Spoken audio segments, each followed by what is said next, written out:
नमस्कार दोस्तों, welcome back to the target for IQ civil services. देखिएगा, आज की इस क्लास में हम लोग करंट अफेयर्स के कुछ इंपोर्टेंट एमसीक्यूज करने वाले हैं, जो कि आप लोगों के आपके एग्जाम के लिए मोस्ट इंपोर्टेंट रहने वाले हैं। तो चलिएगा स्टार्ट करते हैं हम लोग, क्योंकि आपका 29 जून का एग्जाम और दिन आपके पास बचे नहीं है ज्यादा।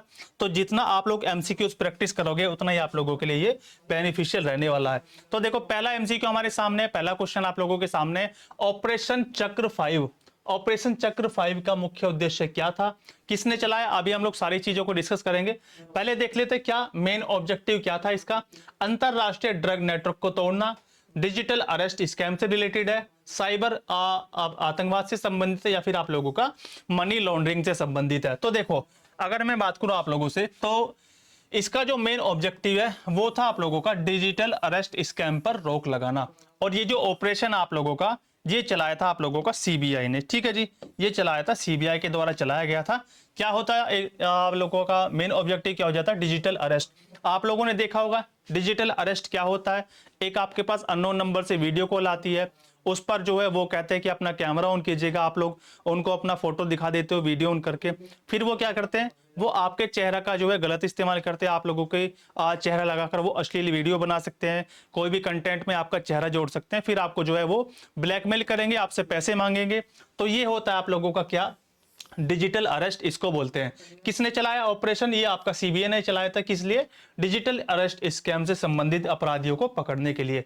आगे चलते अगले क्वेश्चन की तरफ जल्दी से हम लोग। ऑपरेशन करुणा, ऑपरेशन करुणा भाई किससे संबंधित है, ये आप लोगों से पूछा गया। ऑपरेशन करुणा, तो आप लोग जल्दी से मुझे बताओगे कमेंट बॉक्स में, ऑपरेशन करुणा किससे संबंधित है। ऑपरेशन करुणा, तो देखो ऑप्शन नंबर आप लोग देख रहे हो बी, चक्रवात मोर्चा।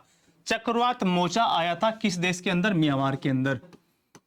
चक्रवात मोर्चा कहां पर आया था बच्चों, चक्रवात मोर्चा आया था आप लोगों का म्यांमार के अंदर। और म्यांमार के अंदर जब मोर्चा चक्रवात आया तो भारत सरकार ने जो है, भारत सरकार ने एक ऑपरेशन करुणा चलाया। किस लिए, म्यांमार में जो है राहत सामग्री पहुंचाने के लिए। म्यांमार के अंदर राहत सामग्री मेडिकल इक्विपमेंट्स जो है पहुंचाने के लिए भारत सरकार के द्वारा क्या चलाया गया, ऑपरेशन करुणा चलाया गया था। ये आप लोगों को याद रखना है। आगे चलते हैं नेक्स्ट क्वेश्चन की तरफ हम लोग जल्दी से। ऑपरेशन संकल्प में किन लोगों को बचाया गया। देखो, अभी क्या हुआ था हाल ही में, ऑपरेशन संकल्प आप लोग याद रखोगे क्या हुआ था। ईरानी नागरिक, पाकिस्तान के नागरिक, भारत के नागरिक, या फिर ए और बी दोनों। इस क्वेश्चन का जो राइट आंसर होने वाला है वो हो जाएगा क्या, ए और बी दोनों इसका राइट आंसर हो जाएगा। क्योंकि आप लोग जानते हो एक ईरान का जहाज था जो समुद्र में फंस गया था, जिसका नाम था अल कबर। एक अल कबर नाम का जहाज था, अल कबर, ठीक है। उसमें जो है ईरान के भी नागरिक थे, ईरान के नागरिक और पाकिस्तान के नागरिक, ठीक है। इसको जो है समुद्री लुटेरे उन्होंने लूट लिया था। यानी कि आप लोग कह सकते हो समुद्री जो लुटेरे होते हैं ना, उन्होंने उसको हाईजैक कर लिया था, इस पे कब्जा कर लिया था। तो भारत ने जो है इस जहाज को उनसे मुक्त कराया और ईरान के लोगों की और पाकिस्तान के लोगों की जान बचाई। तो इसका आंसर क्या हो जाएगा, ऑप्शन नंबर डी। ये भी किसने चलाया है, ये भी आप लोगों का भारत सरकार ने चलाया था। इतना आप लोग याद रखोगे, एक एक क्वेश्चन आप लोगों के लिए मोस्ट इंपोर्टेंट रहने वाला है। आगे चलते अगले क्वेश्चन की तरफ हम लोग आगे चलते फटाफट से। अगला नेक्स्ट क्वेश्चन, ऑपरेशन ध्वस्त।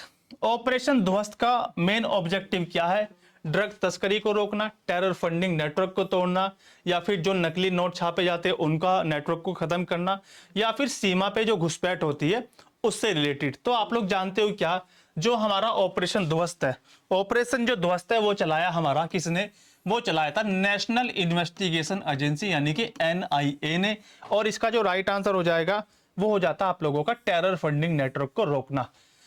टेरर फंडिंग नेटवर्क को रोकना यानी कि आतंकवादियों को जो पैसा देते हैं देश, उन पर नेटवर्क, उन पर रोक लगाना। सॉरी, देश नहीं, मतलब हमारे देश के अंदर जो भी टेरर फंडिंग नेटवर्क चल रहे हैं उन पर रोक लगाना। हालांकि वैश्विक लेवल पर आप लोग याद रख सकते हो क्या, एक संस्था है जिसका नाम है FATF। FATF फुल फॉर्म हो जाती है आप लोगों के लिए financial action task force. Financial action task force इसकी फुल फॉर्म हो जाती है। कब बना है ये, FATF बना है 1989 के अंदर। और इसका हेडक्वार्टर कहां पर है, पेरिस के अंदर। इसका हेडक्वार्टर कहां पर हो जाएगा, पेरिस के अंदर। और अभी अलीसा डी मद्राजो करके इसकी अभी चेयरपर्सन है। कौन? एक लेडी है जिनका नाम क्या है? Alisa D Madrazo. ये क्या करता है? ये टेरर फंडिंग पर नजर रखता है, ठीक है। और उसी के बिहाफ पर ये क्या करता है? 2 लिस्ट जारी करता है। एक लिस्ट है इसकी ग्रे लिस्ट, और दूसरी है आप लोगों की ब्लैक लिस्ट। ग्रे लिस्ट हो जाएगी, एक हो जाती है ब्लैक लिस्ट। ग्रे लिस्ट में उन देशों को रखा जाता है जिन देशों पर इसको डाउट होता है कि यह कोई आतंकवादी, ये किसी आतंकवादी गतिविधि को अंजाम तो नहीं दे रहे, मतलब शक की निगाह में, जैसे आप लोग बोल सकते हो, जिन देशों पर डाउट होता है कि हाँ ये आतंकवाद को बढ़ावा देने वाले हैं या दे रहे हैं, तो ये रखता है उनको किसमें? ग्रे लिस्ट में। जब ये कंफर्म हो जाता है कि हाँ भाई ये वास्तव में जो है आतंकवादियों को फंडिंग कर रहे हैं, तो उसको जो है ब्लैक लिस्ट कर दिया जाता है और उस पर जो है कुछ प्रतिबंध या रेस्ट्रिक्शंस लगा दिए जाते हैं। किसके द्वारा? एफएटीएफ के द्वारा। एफएटीएफ का अपना हेडक्वार्टर नहीं है, एक संगठन है जिसका नाम है ओईसीडी। ओईसीडी नाम का एक संगठन है जिसका हेडक्वार्टर पेरिस के अंदर है। इसके हेडक्वार्टर के अंदर इसका आपका हेडक्वार्टर है। इसका अपना हेडक्वार्टर नहीं है, ओईसीडी का हेडक्वार्टर है पेरिस में, उसके अंदर इसका हेडक्वार्टर है। ये भी आप लोग याद रखोगे। कभी आप लोगों से पूछ लिया जाए कि ऐसा कौन सा संगठन है जिसका अपना खुद का हेडक्वार्टर नहीं है, ये क्वेश्चन भी आप लोगों से पूछा जा सकता है। आगे चलते हैं क्वेश्चन नंबर 5 की तरफ। Operation Trinetra second, operation Trinetra 2, ये किससे रिलेटेड है और कहां पर चलाया गया? 5वें क्वेश्चन का आप लोग मुझे आंसर करेंगे जल्दी से, फटाफट से। तो देखो, ऑपरेशन त्रिनेत्र 2 कहां चलाया गया? ये चलाया गया था बच्चों पुंछ, जम्मू कश्मीर के अंदर। पुंछ इलाका है जम्मू कश्मीर के अंदर, वहां पर चलाया गया था। किसने चलाया? चलाया था भारतीय सेना ने, इंडियन आर्मी के द्वारा चलाया गया। ये भी आप लोगों को याद रखना है। क्यों चलाया गया? आतंकवाद को खत्म करने के लिए। आतंकवाद को खत्म करना इसका मेन ऑब्जेक्टिव था, आतंकवाद को समाप्त करना। ये आप लोग सारी चीजें याद रखेंगे। अभी जम्मू कश्मीर की बात आई है आप लोगों को, अभी वहां के जो उमर अब्दुल्ला अभी सीएम है, ये आप लोग याद रखोगे। इसके साथ साथ क्या याद रखना आप लोगों को? थोड़ी सी बात कर लेते हैं हम लोग। क्या आपको पता है अभी ऑपरेशन सिंदूर चलाया गया, उसको भी देख लेते हैं फटाफट से। ऑपरेशन सिंदूर, ऑपरेशन सिंदूर चलाया गया भारत सरकार के द्वारा। कहां पर? पीओके के अंदर प्लस पाकिस्तान के अंदर। आतंकवादियों के 9 ठिकानों को ध्वस्त किया था ऑपरेशन सिंदूर के तहत। ये आप लोग याद रखोगे। ऑपरेशन शिव चलाया है, किस लिए? अमरनाथ यात्रा को सुरक्षा देने के लिए। अमरनाथ यात्रा को जो है शांतिपूर्ण तरीके से सफल बनाने के लिए चलाया गया क्या आप लोगों का? अमरनाथ यात्रा को। कौन सा ऑपरेशन? ऑपरेशन शिव। ये सारी चीजें आप लोग याद रखोगे, सारी चीजें आप लोगों के लिए मोस्ट इंपोर्टेंट है। आगे चलते हैं जल्दी से क्वेश्चन नंबर 6 की तरफ। ऑपरेशन सद्भावना किन देशों से संबंधित था? तो देखो, ऑपरेशन सद्भावना भी जो है वो चलाया गया था भारत सरकार के द्वारा। किन देशों में चलाया गया था? म्यांमार, लाओस और वियतनाम में चलाया गया था। क्या? ऑपरेशन सद्भावना। क्यों चलाया गया था? यहां पर एक तूफान आया था, एक चक्रवात आया था जिसका नाम था टाइफून यागी। टाइफून यागी, इससे काफी यहां पर जो है नुकसान हुआ था जान माल का।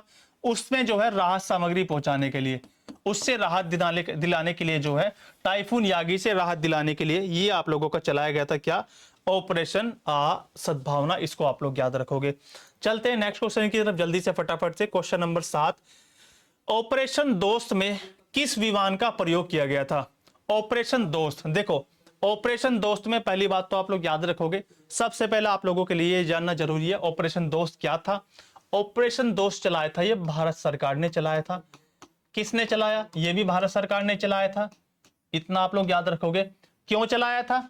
क्योंकि तुर्की और सीरिया, ठीक है, तुर्की और सीरिया के अंदर क्या हुआ था? भूकंप आया था। तुर्की और सीरिया के अंदर क्या आया था? भूकंप। तो राहत सामग्री पहुंचाई भारत सरकार ने, मेडिकल इक्विपमेंट्स, दवाइयां वगैरह डिलीवर की वहां पर। अब ये क्वेश्चन क्या पूछा गया है? इस ऑपरेशन में किस विमान का प्रयोग हुआ था?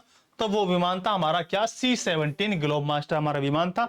ये आप लोग याद रखोगे। बाकी आप लोग याद रख सकते हो अभी फिलहाल के लिए क्या, एक है चिनूक। ये भारी भरकम एक हमारा विमान है, इसमें हम लोग टैंक वगैरह, तोपे वगैरह आराम से ले जा सकते हैं। ये हम लोगों ने यूएसए से खरीदा है। एक है आप लोगों हमारे पास अपाचे। अपाचे हेलीकॉप्टर है, ठीक है, अपाचे। ये किससे खरीदा है? ये भी हमने यूएसए से खरीदा है। एक डिफेंस सिस्टम है S-400, ये हम लोगों ने रशिया से खरीदा है, रशिया से खरीदा है, ये भी आप लोगों को याद रखना है, ठीक है। S-400 हमने कहां से खरीदा? रशिया से खरीदा। अभी ऑपरेशन सिंदूर जब चलाया गया था, ठीक है, उससे आज जब पाकिस्तान ने भारत पर हमला किया था, तो ये हमारी वायु रक्षा प्रणाली है, क्या है? एयर डिफेंस सिस्टम है S-400, जिसकी रेंज कितनी है? 400 किलोमीटर। ये हम लोगों ने रशिया से खरीदा है। ये सारी चीजें भी आप लोग याद रखोगे। आगे चलते हैं क्वेश्चन नंबर 8 की तरफ। ऑपरेशन मर्यादा किस राज्य द्वारा संचालित किया गया है? ये क्वेश्चन आपके एग्जाम में बन सकता है, आपका उत्तराखंड का पेपर है, ठीक है। ये क्वेश्चन जो आप लोगों से पूछे जाने के पूरे चांसेस हैं। तो ये किसने चलाया है? आप लोग याद रखोगे क्या? ऑपरेशन मर्यादा सबसे पहले याद रखोगे क्या? उत्तराखंड पुलिस ने चलाया है। इसलिए आपके लिए क्वेश्चन मोस्ट इंपोर्टेंट हो जाता है। उत्तराखंड पुलिस क्यों चलाया है?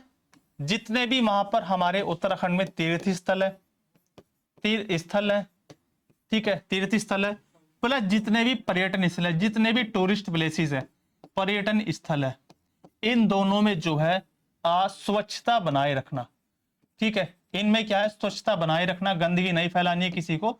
स्वच्छता बनाए रखने के लिए क्या चलाया गया? ऑपरेशन मर्यादा चलाया। किसने? उत्तराखंड पुलिस के द्वारा चलाया गया। मोस्ट इंपोर्टेंट क्वेश्चन है, अभी नोट पॉइंट बना के इसको कहीं पर नोट डाउन कर लेना आप लोग, ठीक है। आगे चलते हैं क्वेश्चन नंबर 9 की तरफ। Operation alert. ऑपरेशन अलर्ट जो है ये क्या है बच्चों आप लोगों का? Question number 9। ऑपरेशन अलर्ट किसके द्वारा चलाया गया? पहला ऑप्शन आपके सामने क्या? रेलवे सुरक्षा, रेलवे सुरक्षा, ठीक है, भारत पाकिस्तान सीमा से संबंधित है, या फिर अफगानिस्तान को राहत देने से संबंधित है, या फिर आप लोगों का LOC की सफाई। इसका आंसर आप लोग मुझे जल्दी से बताओगे। क्वेश्चन नंबर 9, क्वेश्चन नंबर 9 का जो आंसर हो जाएगा वो हो जाएगा आप लोगों का भारत पाकिस्तान सीमा पे चलाया गया। किसके द्वारा? Operation alert, border security force, BSF, ठीक है, BSF के द्वारा चलाया गया। क्या? भारत पाकिस्तान सीमा सुरक्षा के लिए। ये आप लोग याद रखोगे। इसका मेन ऑब्जेक्टिव क्या हो जाएगा? बॉर्डर पर सुरक्षा, बॉर्डर की सुरक्षा के लिए चलाया गया, ऐसा आप लोग मानो। क्वेश्चन नंबर 10, ऑपरेशन कन्विक्शन किसने चलाया है भाई? ऑपरेशन कन्विक्शन मोस्ट इंपोर्टेंट है आप लोगों के लिए। ये चलाया है उत्तर प्रदेश सरकार ने। ये आप लोग याद रखोगे। किसने? यूपी ने चलाया है, यूपी गवर्नमेंट ने। किस लिए? धर्मांतरण और यौन उत्पीड़न के मामलों में जो है, जो भी अपराधी पाया जाता है उनको सजा देने के लिए, ठीक है। सीधा सीधा पूछ लिया जाएगा क्या? धर्मांतरण और यौन उत्पीड़न से संबंधित एक ऑपरेशन चलाया यूपी गवर्नमेंट ने अपराधियों को पकड़ने के लिए, उनको सजा देने के लिए, ऑपरेशन कन्विक्शन। इतना आप लोगों को याद रखना है। आगे चलते हैं फटाफट से हम लोग। ऑपरेशन नन्हे फरिश्ते, देखो ये क्वेश्चन बहुत अच्छा है और हो सकता है एग्जाम में पूछ लिया जाए। ऑपरेशन नन्हे फरिश्ते आप लोग याद रखोगे किसने चलाया है? पहले क्वेश्चन पढ़ लेते हैं हम लोग। ऑपरेशन नन्हे फरिश्ते के अंतर्गत कितने बच्चों को पुनर्मिलन कराया गया? कितने बच्चों को या कितने बच्चों का पुनर्मिलन कराया गया? यानी कि जो रेलवे स्टेशन पर बच्चे खो जाते हैं उनको जो है अपने माता पिता से मिलाया गया। किसके द्वारा? किसने मिलाया? और ये ऑपरेशन किसने चलाया? ये ऑपरेशन चलाया गया RPF के द्वारा, रेलवे प्रोटेक्शन फोर्स, यानी कि RPF जो पुलिस होती है रेलवे की, उसके द्वारा चलाया गया। और 549 बच्चों को जो है, जो खो गए थे रेलवे स्टेशन पर, उनके माता पिता से मिलवाया गया। तो ऑपरेशन नन्हे फरिश्ते आप लोग याद रखोगे क्या? RPF ने चलाया। क्यों चलाया? खोए हुए बच्चों को उनके माता पिता से मिलाने के लिए चलाया गया। इसके साथ साथ रेल की बात आई है, ठीक है। तो रेल मंत्री हमारे कौन है? अभी अश्वनी वैष्णव है। आप लोग लिख लो कहीं पर, रेल मंत्री। अभी हमारे जो रेल मंत्री हैं वो कौन है? वो है आप लोगों के अश्विनी वैष्णव। अश्वनी वैष्णव है। इनके बारे में क्या न्यूज है? हालांकि ये 2024 की न्यूज है, लेकिन मोस्ट इंपोर्टेंट है। इंडिया के अंदर एक समिट हुई थी जिसका नाम क्या है? जिसका नाम है बच्चों global India AI summit. Global India AI summit, AI summit, ठीक है। ये 2024 में हुई थी। कहां पर हुई थी? ये हुई थी नई दिल्ली के अंदर, न्यू दिल्ली के अंदर हुई थी। जिसका उद्घाटन किसने किया था? वो किया था आप लोगों का अश्वनी वैष्णव ने। अगर आपसे पूछ लिया जाए, 24 की करंट भी आएगी ना आपके पेपर में, ग्लोबल इंडिया AI समिट जो है वो किसने उद्घाटन किया था दिल्ली के अंदर, नई दिल्ली में? वो किया था अश्वनी वैष्णव ने। अब एआई की बात आई है तो आप लोग ऐसे मान लो कि भारत की पहली एआई शिक्षिका, उसकी बात करेंगे हम लोग फटाफट से। क्वेश्चन तो हम लोगों ने पढ़ लिया है।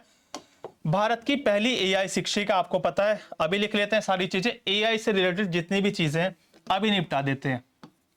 भारत की पहली एआई टीचर, पहली एआई शिक्षिका या शिक्षक आप लोगों से पूछ लिया जाएगा, ये महिला है। आप लोगों से पेपर में पूछा जाएगा शिक्षक, महिला है, इसका नाम क्या है, आइरिस। इसके साथ साथ आप लोग याद रखोगे इसमें 4 पहिए लगे हैं। ये क्वेश्चन मोस्ट इंपोर्टेंट है, 4 पहिए वाला, क्योंकि जो प्रज्ञान है, रोवर प्रज्ञान है, उसमें 6 पहिए जो चंद्रयान हमारा लेकर गया था, वो पूछा गया कई बार एग्जाम में। भारत की पहली एआई सॉफ्टवेयर इंजीनियर, भारत की पहली एआई सॉफ्टवेयर इंजीनियर कौन है, वो हो जाती है देविका। ये याद रखोगे। एक होता आप लोगों का आर्टिफिशियल इंटेलिजेंस, या फिर मैं एआई लिख देता हूं, एआई तत्परता सूचकांक, एआई तत्परता सूचकांक, आर्टिफिशियल इंटेलिजेंस रेडीनेस इंडेक्स 2024 में जारी हुआ था। कौन जारी करता है, आईएमएफ ने जारी किया है।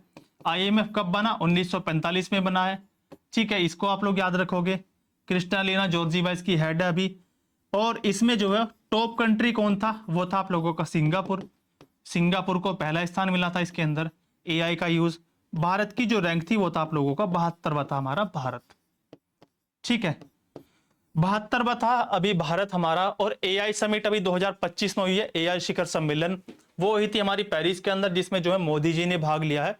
अभी 2025 के अंदर हुई है क्या, एआई शिखर सम्मेलन 2025, वो होता आप लोगों का पेरिस में, मोदी जी ने उसमें भाग लिया है। ये आप लोग याद रखोगे। इसके साथ साथ नाम याद रखना, विक्रम मिश्री हमारे विदेश सेक्रेटरी, वो फॉरेन सेक्रेटरी, विदेश सचिव है, जिन्होंने ऑपरेशन सिंदूर के बारे में जो है जानकारी दी है। ऑपरेशन कावेरी, ऑपरेशन कावेरी किस लिए चलाया गया और किस देश में चलाया गया। ऑपरेशन कावेरी देखो बच्चों, ऑपरेशन कावेरी चलाया था किसने, भारत सरकार ने चलाया था। ठीक है, भारत सरकार ने चलाया था ऑपरेशन कावेरी। कहां पर चलाया था, सूडान के अंदर। सूडान क्या था उस टाइम पर, सूडान थोड़ा युद्धग्रस्त था, सूडान में जो है युद्ध चल रहा था, और वहां से किस लिए, भारत के नागरिकों को बाहर निकालने के लिए। ठीक है, भारतीयों की वतन वापसी, ऐसे लिख लेना आप लोग, भारतीयों की वतन वापसी के लिए क्या चलाया गया, सूडान चलाया गया था। कहां पर, ऑपरेशन कावेरी चलाया गया था सूडान के अंदर भारत सरकार के द्वारा। तुर्की ने हालांकि अपना नाम चेंज कर दिया, तुर्की का नाम तुर्की हो चुका है, आप लोग बस इतना सा याद रख लेना। Question number 13, operation Brahma Bharat ने किस देश की सहायता के लिए चलाया। ये न्यूज 2025 की अभी हाल ही की न्यूज है। आपको पता है म्यांमार के अंदर बहुत ही भयानक रूप का भूकंप आया है म्यांमार के अंदर, और म्यांमार में राहत सामग्री पहुंचाने के लिए जो है भारत सरकार ने कौन सा ऑपरेशन चलाया है, वो चलाया है आप लोगों का ऑपरेशन ब्रह्मा। ये आप लोगों को याद रखना है। ठीक है जी, आगे चलते हैं फटाफट से हम लोग। क्वेश्चन नंबर 14, ऑपरेशन कामधेनु का उद्देश्य क्या है।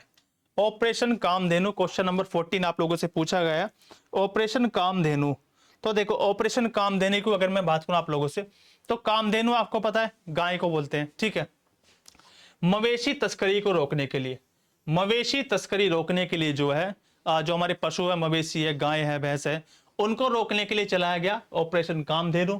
कहां पर चलाया गया, जम्मू एंड कश्मीर में, जम्मू एंड कश्मीर में चलाया गया था क्या, ऑपरेशन कामधेनु। ये आप लोगों को याद रखना है। और देखो नकली करेंसी पकड़ना, नकली करेंसी से मुझे याद आया, बांग्लादेश जो कंट्री है अभी, बांग्लादेश ऐसा पहला देश बन चुका है।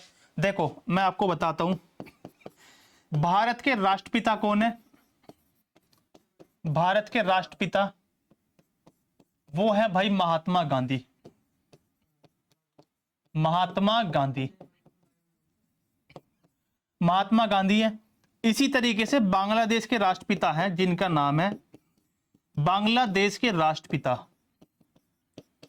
बांग्लादेश के राष्ट्रपिता हैं जिनका नाम है शेख मुजीबुर रहमान, शेख मुजीबुर रहमान। ठीक है, शेख मैं लिख देता हूं पहले अच्छे से, मुजीबुर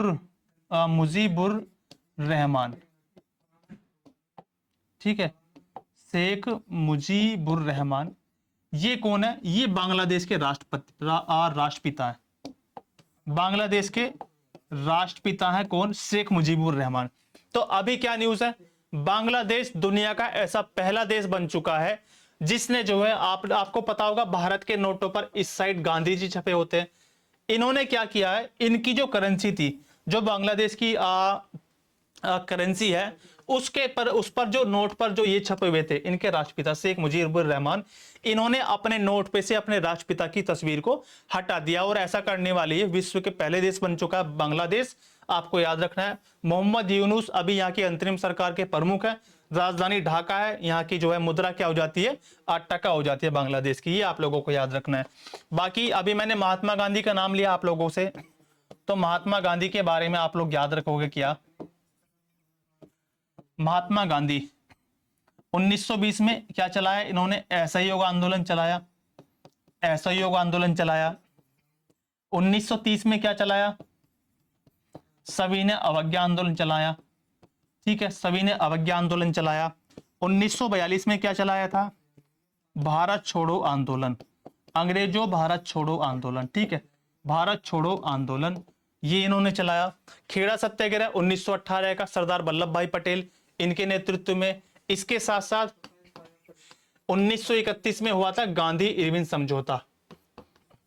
गांधी इरविन समझौता ये आप लोग याद रखोगे। गांधी इरविन समझौता कब हुआ है? 1931 में हुआ है।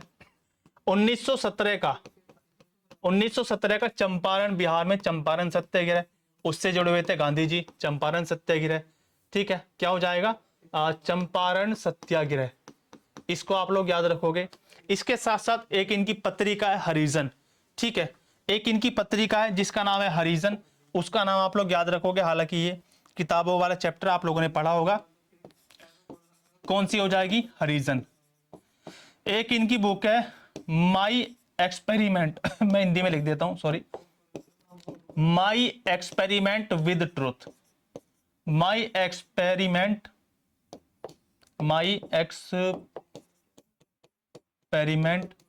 With truth. ठीक है, ये चीज याद रखोगे। 9 जनवरी 1915 को ये दक्षिण अफ्रीका से भारत लौटे थे, इसलिए जो है 9 जनवरी को हम लोग क्या मनाते हैं? प्रवासी भारतीय दिवस मनाते हैं। ठीक है, ये आप लोग सारी चीजें याद रखेंगे। क्वेश्चन नंबर 15, ऑपरेशन गरुड़ किस अपराध से संबंधित है? ऑपरेशन गरुड़ बच्चों ये किस अपराध से संबंधित है? ये आप लोग याद रखोगे। ऑपरेशन गरुड़ तो क्या हो जाता है आप लोगों का? आप लोगों ने सुना होगा ड्रग तस्करी। ड्रग तस्करी से संबंधित है ऑपरेशन गरुड़। और ये किसने चलाया? ये चलाया सीबीआई ने, सेंट्रल ब्यूरो ऑफ इन्वेस्टिगेशन। ये चलाया है आप लोगों का सीबीआई ने। अब देखो जितने भी ड्रग्स वगैरह निकलते हैं ना भारत के अंदर, जितने भी मादक पदार्थ हैं, नशीले पदार्थ हैं, उनके लिए, उनको कंट्रोल करने के लिए एक संस्था है जिसका नाम है क्या? एनसीबी। हालांकि ये सीबीआई ने चलाया, ये आप लोग याद रखोगे। ऑप्शन नंबर ए इसका राइट आंसर हो जाएगा। CBI, sorry NCB. एनसीबी है नारकोटिक्स कंट्रोल ब्यूरो। ये नजर रखते हैं जितने भी मादक पदार्थ है आप लोगों के, मादक पदार्थों की तस्करी पर रोक लगाने के लिए ये काम करती है पूरी तरीके से।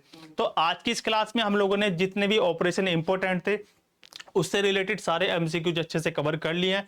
इसी तरह की बेहतरीन क्लासेस आपको मिलती रहेगी लगातार, क्योंकि आपका 29 जून का एग्जाम है, ज्यादा दिन बचे नहीं आपके पास, लगभग 1 सप्ताह का आपका समय बचा हुआ है। उधर हम लोगों ने एंशिएंट हिस्ट्री को जो है कंप्लीट कर दिया है। एक क्लास आप लोगों की अब मिल जाएगी, एक शायद आपको कल मिल जाएगी। तो लगभग एंशिएंट हिस्ट्री की 4 क्लासेस है रैपिड रिवीजन सीरीज में, वो हम लोगों ने अच्छे से आपको रिवीजन करा दिए। चलिएगा, मिलता है नेक्स्ट वीडियो में। अपना ध्यान रखिए और अच्छे से रिवीजन करते रहना सारे बच्चों को। Thank you so much.